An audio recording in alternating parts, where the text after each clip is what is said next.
Peggy 16.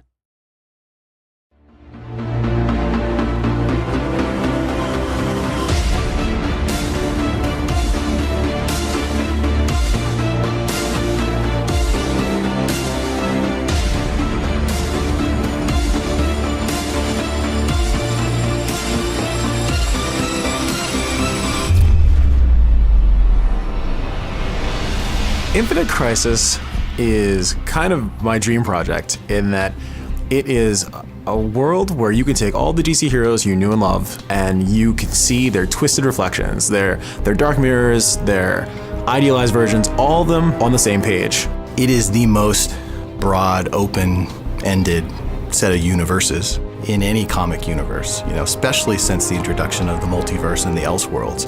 There really are very few things that we can imagine and think of that can't be contained inside the DC universe. Jeff Johns, he's a visionary, and he's also a person who legitimately understands, like, hey, these are our characters.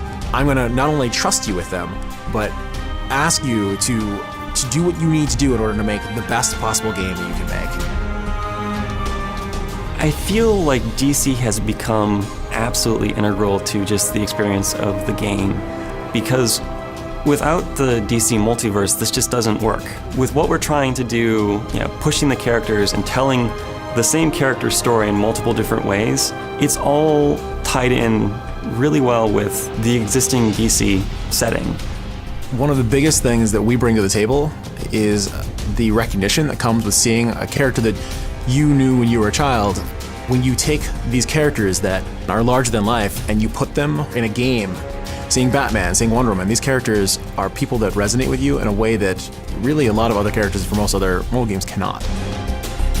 When we try to interpret a well-known character for the game, we try to find those elements that are iconic. So when you take someone like Green Lantern and his constructs, he can imagine and create anything. We can't have him do that because, well, there's a variety of reasons why that would just be a bad idea for the game and for the feasibility of making him. So we try to find things that are representative of him in his constructs.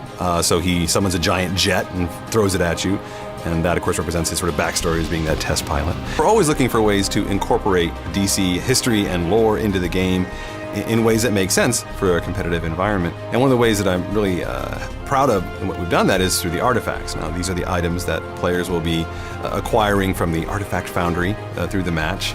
These are items that increase the power of their champion, so that makes them better able to deal with the threat at hand.